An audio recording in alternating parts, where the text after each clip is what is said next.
Quero saudar todos com a graça, a misericórdia e a paz do nosso Deus.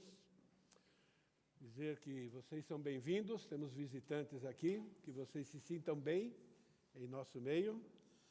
Algumas pessoas estão viajando, aproveitando as férias, e nós estamos aqui. E é bom ver que você decidiu sair da cama. Deve ter sido difícil hoje sair daquela cama quentinho, né, enfrentar aí o friozinho, mas nosso Deus merece a nossa devoção e a nossa oração. E hoje eu quero falar sobre isso. Quero falar sobre uma convocação geral que Deus faz a todos os seres humanos. O maior, ou melhor, o menor salmo da Bíblia, Salmo 117, 2 versículos apenas, mas tem muita coisa para nos ensinar. Mas antes disso, vamos orar ao nosso Deus. Obrigado, Deus, por ter se revelado a nós, por ter aberto os nossos olhos para que pudéssemos te conhecer, conhecer o teu poder, a tua grandeza e, de maneira bem especial, a tua misericórdia, a salvação que o Senhor oferece e que o Senhor nos deu em Cristo Jesus. Obrigado pelo privilégio que nós temos de nos reunirmos aqui para te adorar, para conhecer mais o Senhor, a respeito do Senhor, através da tua palavra, para termos comunhão uns com os outros e para sermos moldados, ó Pai querido, à tua imagem e à tua semelhança. Dá-nos um coração de aprendiz, me ajuda, Senhor, a pregar a tua palavra de maneira pura, de maneira perfeita, sem cometer nenhum tipo de erro, Pai. E que o Senhor aplique essa palavra a cada um conforme a necessidade. É a minha oração em nome de Jesus. Amém. Convocação geral. Pergunta para pensarmos, para meditarmos. O que motivou você, a mim, a todos nós, a levantar cedo, num domingo, e vir para cá hoje, para esse culto? O que é que motivou você? O que você pensou para vir para cá? Quais são os motivos que levaram você a desejar, né, ter esse tempo aqui? Existem vários tipos de pessoas que cultuam a Deus. Eu conheci Jesus em 1983, mas antes de 1983, eu era um fiel cultuador ou adorador a Deus. Não conhecia a salvação, mas todo domingo, né, eu ia para aquele local lá para, né, cumprir um ritual que eu fui ensinado que eu deveria cumprir, né, para agradar a Deus e para obter salvação. Então, eu tinha uma motivação, né? O hábito, a minha família me treinou para isso, e se eu não for, né, então, alguma coisa de ruim vai acontecer na minha vida. Então, eu era motivado por algumas coisas. E eu pergunto, né, qual é a motivação que você veio para cá hoje? Tem pessoas que são motivadas para receber bênçãos materiais. Tem muitas igrejas aí propagando isso, né? Vem para cá, né? E aqui a gente ora por você, aqui você faz algumas coisas e você vai prosperar, né? Então, tem pessoas que cultuam a Deus até com medo ou receio de perder bênçãos materiais. Tem pessoas que são motivadas pelo amor próprio. De que forma? O que o pastor e os irmãos vão pensar de mim se eu faltar? Então, é motivada por amor a si mesmo, né? Alguém pode perguntar por que eu faltei. E aí, se meu motivo não for justo, vou passar vergonha. Tem pessoas que são motivadas exclusivamente pelas responsabilidades que assumiram. Eu posso estar aqui hoje porque eu tenho que pregar, eu tenho que ensinar. E se eu não for, entende? Mas é uma motivação, né? Eu tenho que estar aqui porque eu tenho que receber as pessoas. O Salmo 117 nos apresenta motivos excelentes para aceitarmos a convocação do Senhor para exaltá-lo publicamente.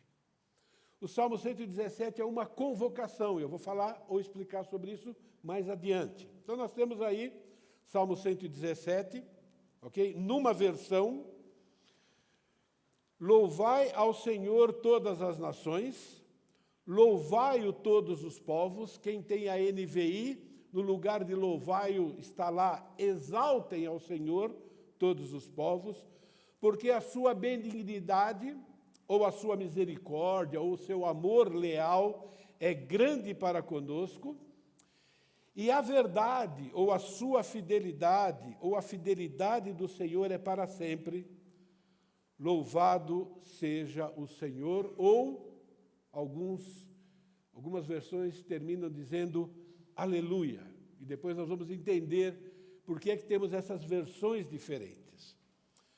Então, nós temos aqui uma convocação. Então, no culto de hoje, esse salmo curtíssimo, de apenas 2 versículos, é Deus convocando todas as pessoas do planeta Terra para louvá-lo. Nós vamos ver depois que essa convocação acontece 3 vezes. E aí uma pergunta que eu me fiz, não é? Por que que Deus decidiu inspirar um salmista para escrever um salmo tão curtinho? 2 versículos apenas. E eu fui fazer uma pesquisa, se alguém pensou nisso. Aí Lutero afirmou, né, algumas centenas de anos atrás, que esse salmo é breve para que todos pudessem aprender o seu significado. Independente da idade, independente da capacidade de memorizar ou qualquer outro tipo de dificuldade. 2 versículos é mais fácil da gente absorver, memorizar. Os salmos eram cantados, né? Então, eu quero mostrar para vocês que nós temos algo muito enfático aqui. Esses 2 versículos enfatizam que Deus deseja que todas as pessoas do universo, todas as pessoas do planeta Terra, o louvem, o adorem. Então, versículo 1 repete 2 vezes, louvai ao Senhor, exaltem todos os povos o seu nome, e são 2 verbos diferentes, por isso que, né, eu prefiro, por exemplo, nesse caso, a NVI, que coloca louvem, e logo depois ele muda a palavra para exaltem ao Senhor. E o texto termina, a última palavra do texto é novamente uma convocação. Algumas Bíblias traduzem por aleluia, outros traduzem por louvado seja, né? E a melhor tradução talvez seja louvado seja, porque convoca a pessoa para louvar e coloca o nome de Deus um pouco mais reduzido. Mas o que eu quero mostrar para vocês é que, em apenas 2 versículos, 3 verbos convocando todas as pessoas a adorar ao Senhor, a louvar ao Senhor.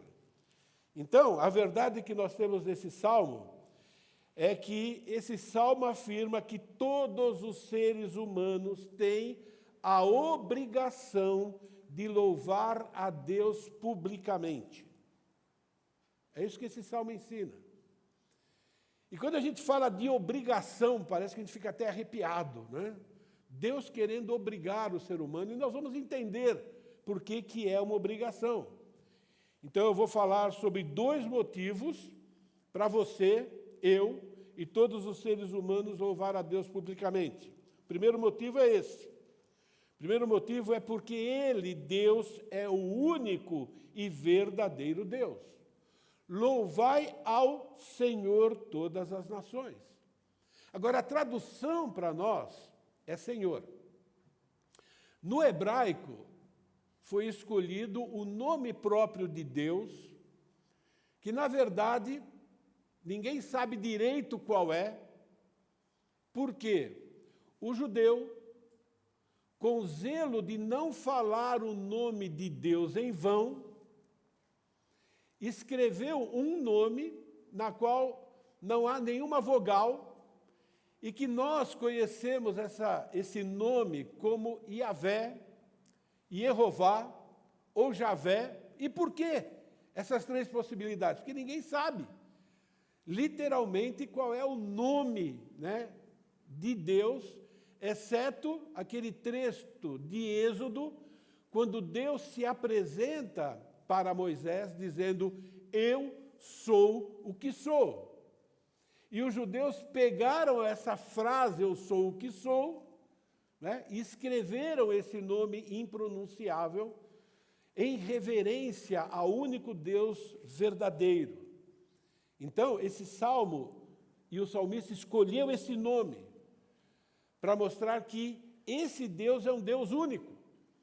Lembra-se, naquele contexto em que Deus se apresentou para Moisés, a nação de Israel, que nem era nação, era um povinho escravo ainda, estava habituado com a cultura egípcia, na qual eles tinham vários deuses para adorar, e eles tinham que apaziguar esses deuses através de rituais, porque senão eles seriam amaldiçoados, cada um na sua área. E também eles viveram um tempo naquela região de Canaã em que haviam vários deuses. Então Deus se apresenta através de um nome próprio, dizendo que Ele é único e que Ele é verdadeiro. Eu quero ler esse texto de Êxodo, para que a gente entenda o seu contexto, de quando Deus se apresenta pela primeira vez com esse nome. Êxodo capítulo 3, versículos 13 a 15.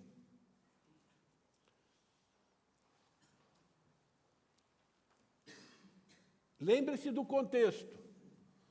O povo de Israel está lá sendo escravizado, chicoteado, humilhado. Eles não valiam absolutamente nada para os egípcios. Os animais tinham muito mais valor do que aquele povo. Morria, simplesmente se jogava num canto, porque eram escravos. E agora Deus se apresenta para Moisés, dizendo: Moisés, você vai ser um instrumento na qual você vai libertar esse meu povo da nação mais poderosa do universo naquele contexto, que o Egito, naquela época, era a nação mais poderosa. E agora Deus se apresenta para Moisés.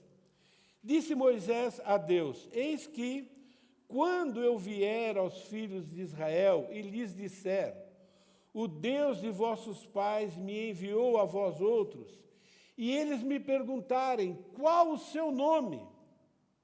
Que lhes direi? Nem Moisés sabia o nome de Deus.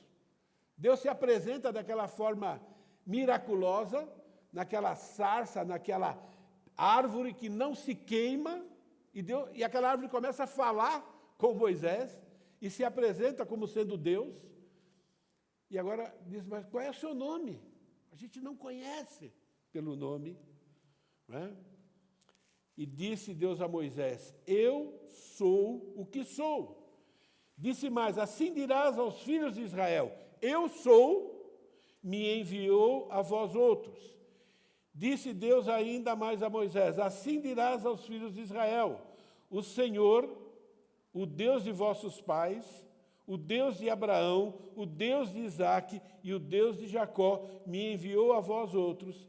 Este é o meu nome eternamente, e assim serei lembrado de geração em geração.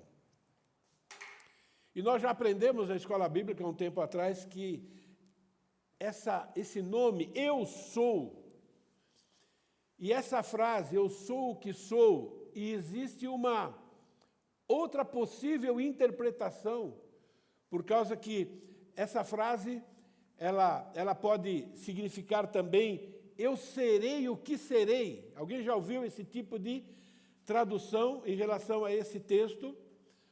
Alguns estudiosos do hebraico dizem que Deus se apresenta também como eu serei o que serei, que significa o seguinte: eu serei o que vocês precisam que eu seja.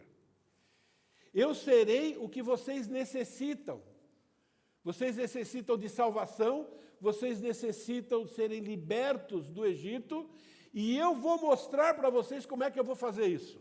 Eu vou ser aquele que vai executar vários milagres, e nós sabemos, né, de todas as pragas que caíram sobre o Egito, mostrando, eu sou aquele que vai suprir tudo o que vocês precisam.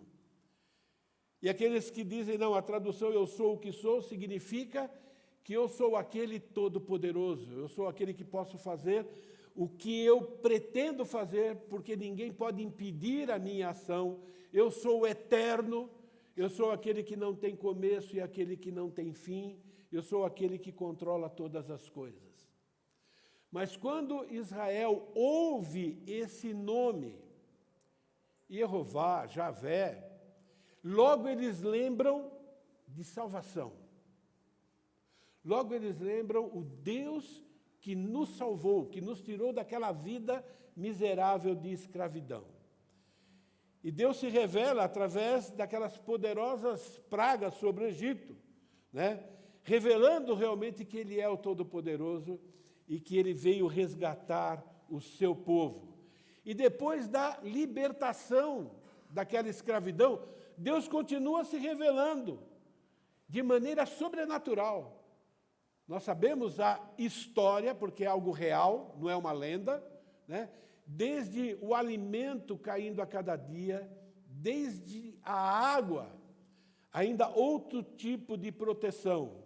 E eu quero ler o resumo desse cuidado poderoso de Deus na vida de Israel, que é também na vida de todo salvo no Senhor Jesus Cristo hoje.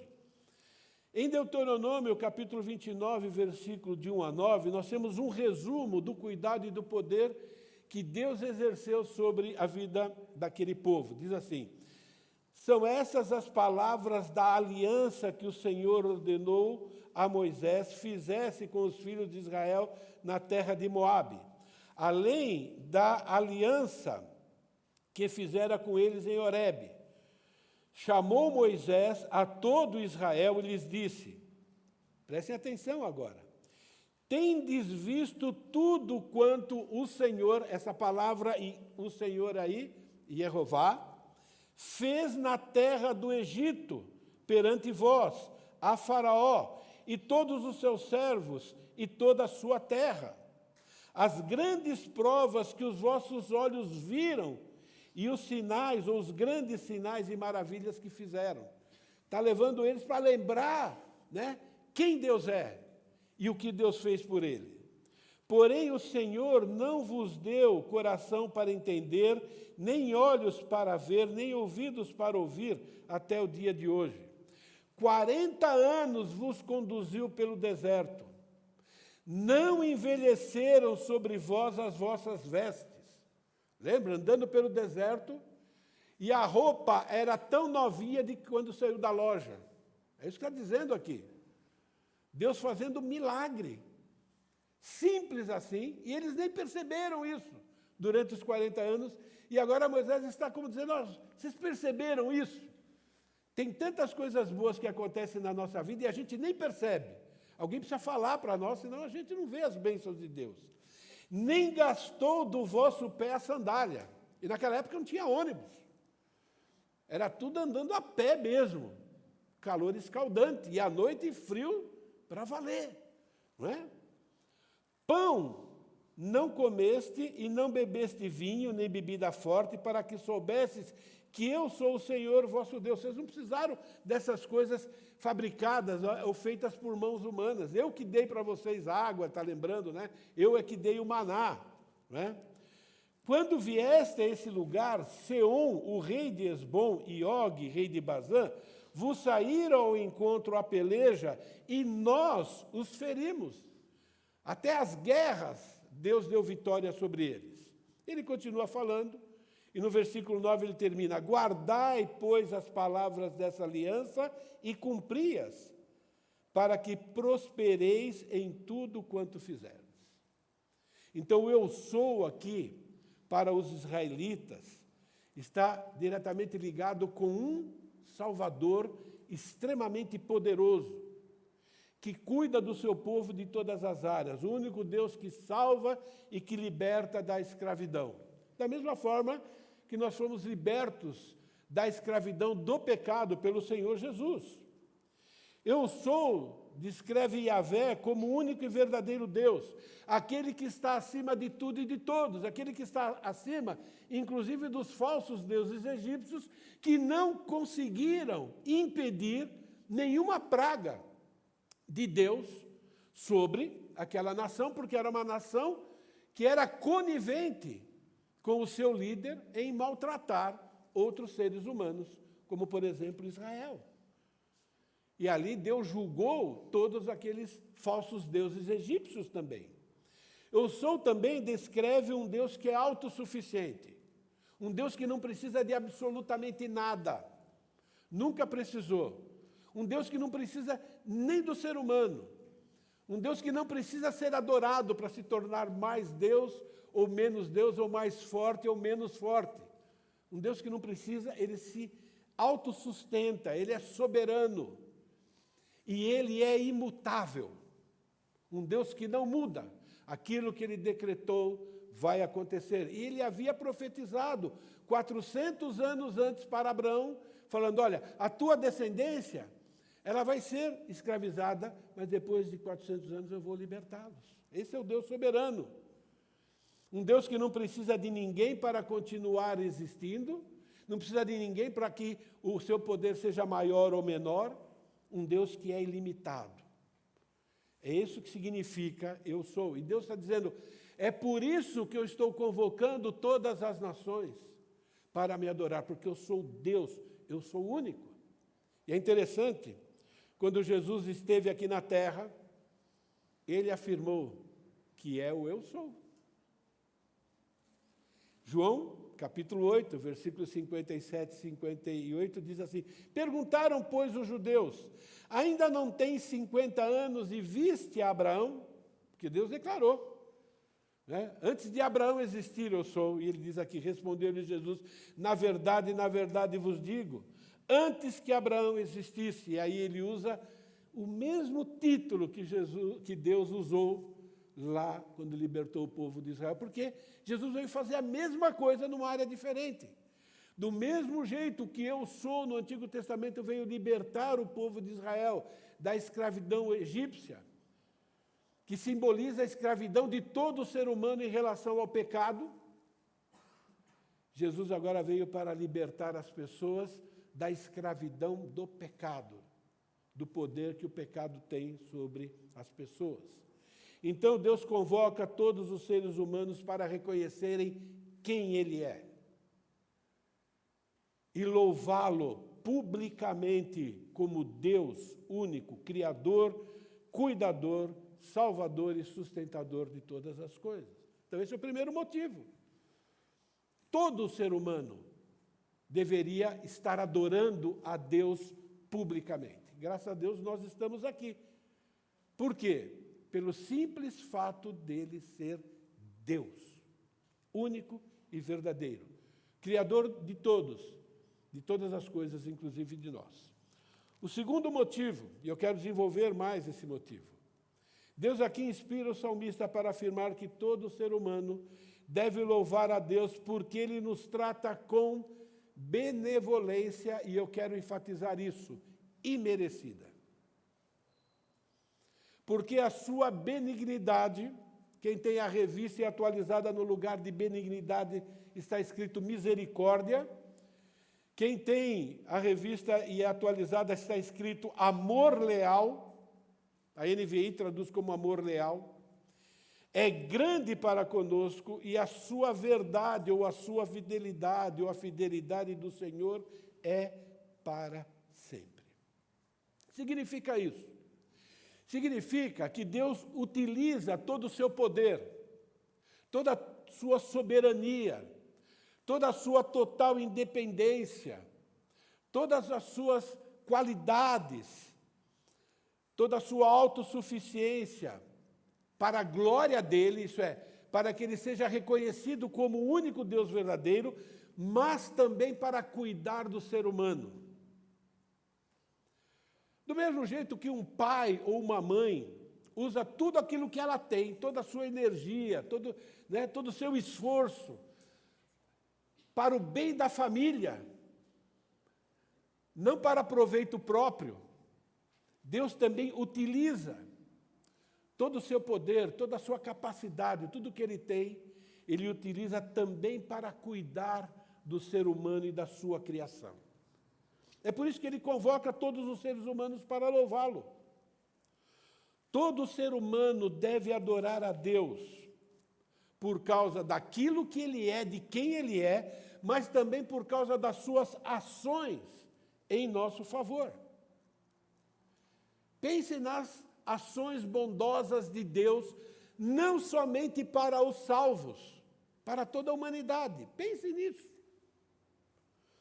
As ações de Deus, aqui nesse texto, ou essas qualidades, são resumidas em duas palavras, que têm vários significados. É por isso que você vai encontrar versões diferentes, porque é tudo isso que essas versões falam juntos.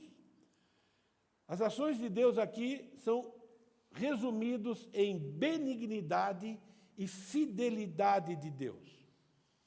Provavelmente vocês vão ter mais uma mensagem na semana que vem, que deve ser a última, para que a gente entenda melhor, de maneira mais profunda, essa questão da benignidade e da fidelidade. Mas hoje eu vou introduzir isso, tá bom? Por quê? Porque a benignidade e a fidelidade nos ajuda a entender como é que nós devemos louvar a Deus. Não somente louvar, mas como. Por exemplo, todo ser humano deve exaltar a Deus publicamente. Como? Tem que ser publicamente. Esses três verbos, essas três convocações, louvem-no, exaltem-no e aleluia, são três verbos diferentes, e o primeiro verbo, louvai-o, literalmente significa levantar a voz.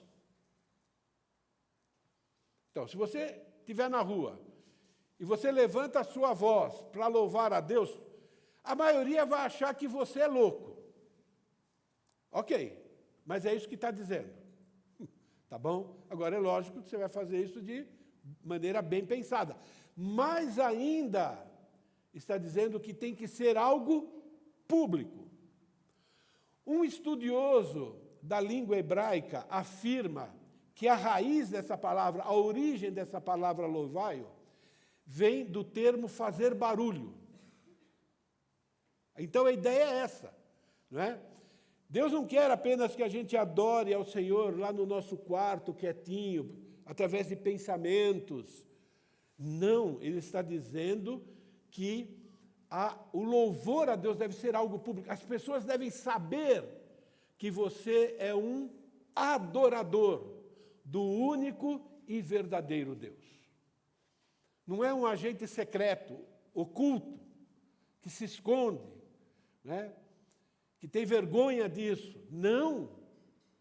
É algo que as pessoas devem saber. É uma maneira de você testemunhar em quem você acredita como sendo teu Deus, que cuida de você e assim por diante. Então tem que ser algo público. Não está dizendo que nós não devemos adorá-lo também de maneira reservada. Não está dizendo isso, que isso é proibido. Mas aqui está exaltando e nos exortando a fazer isso de maneira pública, a não ter vergonha, pelo contrário, publicar isso. A ênfase do louvor público está no segundo verbo, que a NVI traduz como exaltem-no. Essa palavra significa enaltecer Deus para as pessoas. Significa elogiar. Quando você faz um elogio, você quer que as pessoas saibam do elogio, e Deus está dizendo, eu quero que as pessoas saibam que você é uma pessoa que me elogia. Significa honrar com palavras. Significa fazer declarações, exaltando as qualidades de Deus. significa homenagear a Deus, a sua pessoa e os seus feitos. Normalmente, quando uma empresa ou uma pessoa deseja elogiar uma outra pessoa, o que ela faz? Convoca um grupo de pessoas, algo bem planejado, né? Faz uma programação e apresenta, ó, essa pessoa aqui, ó, é digna de ser homenageada. Por quê? Porque ela é exemplo. Nós queremos reconhecer também o benefício que ela trouxe para nós, para a nossa vida, para a empresa, seja lá o que for. Então não é algo reservado, né? Não é algo oculto. Então a adoração, ela não deve ser somente secreta. Deve ser também, Deus diz, né, no nosso íntimo. Mas ela precisa ser também algo público. Tem que ser lá no seu local de trabalho. Aqui, ó, reunido aqui é mais fácil. É público também. Mas ainda é um público meio reservado. Não é verdade? Aqui não, quando ele fala todas as nações, a ideia é todo mundo deveria estar fazendo isso. Não é? Tem que ser lá no seu tempo de lazer. Você arrumar um jeito das pessoas saberem que você tem um Deus e que você o honra, que ele merece ser elogiado. As pessoas precisam saber o que Deus fez ou está fazendo por você. É isso que está, é essa convocação. Nós temos que fazer isso em todas as ocasiões. Essa é a convocação de Deus através desse salmo. Mais do que isso, Deus ordena que todos os seres humanos o louvem intensamente. Os verbos apresentados aqui é uma convocação por quê? Os 3 verbos estão no modo imperativo. Vocês sabem o modo imperativo da língua portuguesa? O que é o imperativo? É uma ordem. Eu gosto de falar isso, irmãos, porque quando vocês estiverem fazendo o devocional de vocês, quando vocês estiverem estudando a Bíblia, procurem entender o que está escrito, façam uma interpretação gramatical. Não é um convite, é uma ordem. Um convite pode ser rejeitado. Mas se você não obedece uma ordem, o que é isso? Entende? É uma ordem justa. Não é um ser que está dizendo, você tem que fazer isso só porque eu quero. Não, é uma ordem justa. Ele é o nosso Criador. É justo a ordem dada aos filhos em relação aos pais, honra o teu pai e a tua mãe, que é o primeiro mandamento com promessa? É uma ordem justa? Ou são pais egoístas que querem que os filhos façam isso em relação a eles? Por que é uma ordem justa? É o papai e a mamãe que te gerou, quem sofre a dor de parto e depois todo o trabalho de amamentar é a mamãe, quem trabalha para sustentar tudo aquilo é o papai. Então é justo, não é? Não é verdade? Não é uma ordem só por... Então pensem em Deus, que se apresenta para nós como Pai também, como nosso Criador. Você imaginou tudo o que existe nesse planeta? E que nós desfrutamos de graça, ninguém está pagando nada para Deus. Já pensou nisso? Por isso, é uma convocação e não um convite. Um convite pode ser recusado sem que haja qualquer tipo de punição. A convocação é obrigatória. Caso não se cumpra, o infrator está sujeito a uma punição. Esse salmo foi composto com o propósito de celebrar a bondade e a fidelidade do nosso Deus para com todos os seres humanos. Independente do que as pessoas dizem ou pensam a respeito de Deus. Independente. Independente das coisas ruins que nós vemos que acontecem no mundo, ainda todos nós, crentes e não crentes, estão sendo tratados com bondade e com misericórdia. É interessante o comportamento do descrente para com Deus. Quando eles veem alguma coisa ruim acontecendo no planeta Terra, logo eles dizem, cadê Deus? E até culpam Deus.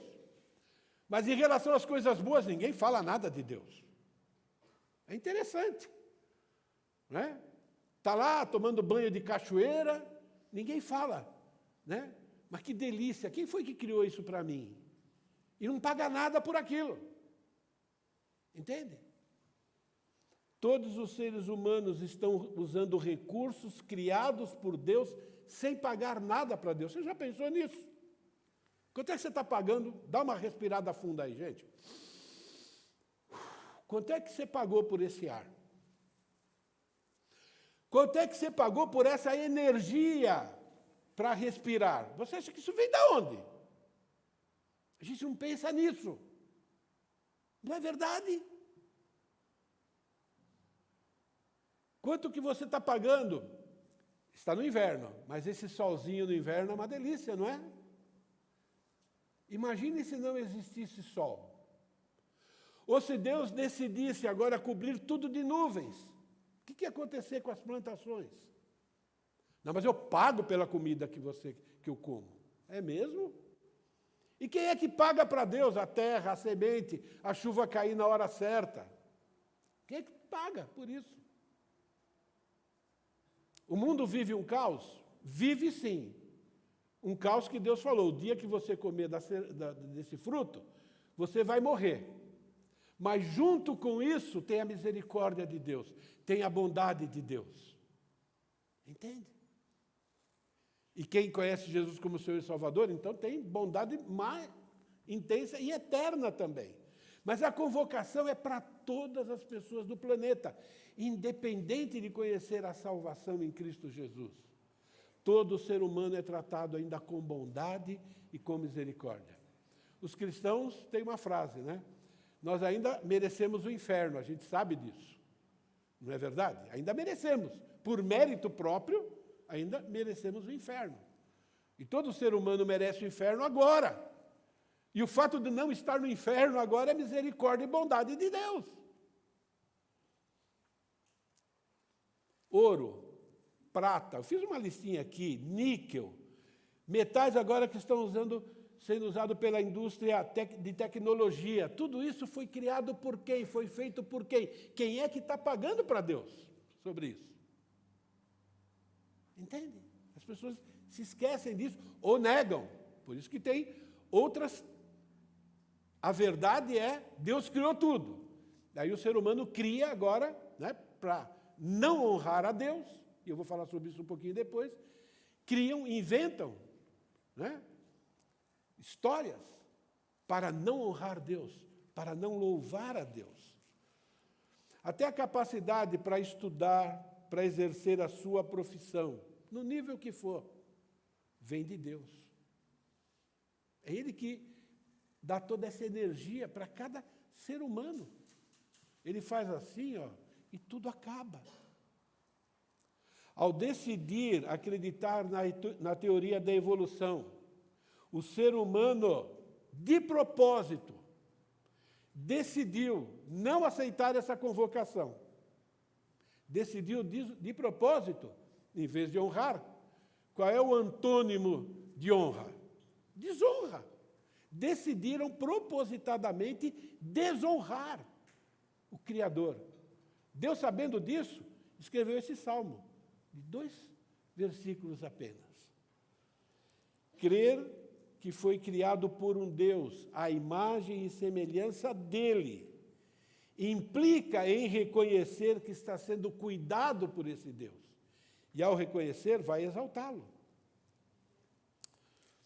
A forma desses verbos, ou desses verbos do hebraico, é o piel. Agora, gente, eu não estou querendo me mostrar aqui em relação ao hebraico, porque eu tenho que pesquisar, mas eu quero que vocês entendam a importância da interpretação gramatical e de vocês tentarem, na língua portuguesa, entender o que está sendo ensinado aqui.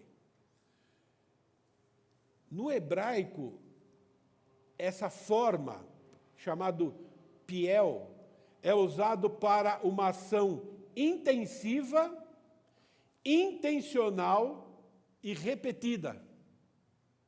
Olha como a língua hebraica é rica também em relação a isso. Então, Deus escolheu essa forma, dizendo, olha, é dessa forma que Deus deseja que nós o exaltemos. Apesar de ser uma ordem, Deus deseja ser louvado de maneira intensa, por vontade própria das pessoas, por gratidão. Aí você pergunta, mas se é por gratidão, por que existe a ordem? Para que a gente entenda o que é pecado e o que não é pecado. Para que a gente entenda o que é pecado e o que é preferência pessoal. Como é que você vai saber que matar é pecado? A gente sabe até no automático por causa da imagem. Mas como é que você sabe? Porque na Bíblia está escrito, não matarás. Então a ordem não significa, né, que Deus vai fazer com que todo mundo faça isso. Tem um dia que ele vai fazer. Ok? Mas é uma maneira dele nos conscientizar. Fazer diferente é pecado. Qual é o primeiro mandamento dos 10? Amarás o Senhor teu Deus. Inclusive, Jesus resumiu todos os mandamentos em 2. E o primeiro é, amarás o Senhor teu Deus de todo o coração, toda a alma e todo entendimento. Então, quando Deus convoca as pessoas para louvá-lo, é convocá-lo para demonstrar o seu amor por mim, a sua apreciação por mim. Demonstrem a gratidão por eu estar cuidando de vocês. Mas não demonstra de qualquer jeito, não. Com ânimo. E aí volta a pergunta, como é que a gente veio para cá hoje cedo? Por quais motivos nós viemos para cá hoje cedo? Por quê? Eu fui religioso até outubro de 1983. Em outubro de 1983, eu conheci Jesus como Senhor e Salvador. E ali eu deixei de ser religioso para ser filho de Deus. E agora, o meu relacionamento com Deus é relacionamento de pai e filho. Agora, eu não faço as coisas por religiosidade, mas eu faço por me relacionar com Ele. É diferente. Não é para cumprir um ritual. E todos nós, inclusive eu, podemos cair nesse ritualismo. Eu venho, eu canto, eu até oro, sem pensar direito. Por isso que Jesus falou, quando você estiver orando, não usa uma repetição, não. Já falei para vocês várias vezes, já saí de casa para vir cultuar várias vezes, só porque eu sou pastor, tenho um salário, o que as pessoas vão falar de mim? Aí, pela misericórdia de Deus, o Espírito Santo vai, mas você tem que ir lá por outro motivo. Todos nós temos que ser relembrados dessa verdade. Todos nós, sem exceção. Às vezes a gente vem no automático, às vezes a gente vem sem vontade, às vezes a gente não tem vontade por causa de o que as pessoas fizeram para nós, às vezes dentro da igreja, por algo que eu não estou gostando do que está acontecendo. E isso está interferindo na adoração que deve ser devida a Deus, do jeito de Deus, como Ele quer, reconhecendo quem Ele é, o que Ele tem feito por nós. Que hora que acaba aqui mesmo? É 10 para as 11? Eu vou parar aqui, não tem problema, eu continuo depois. Mas entendem?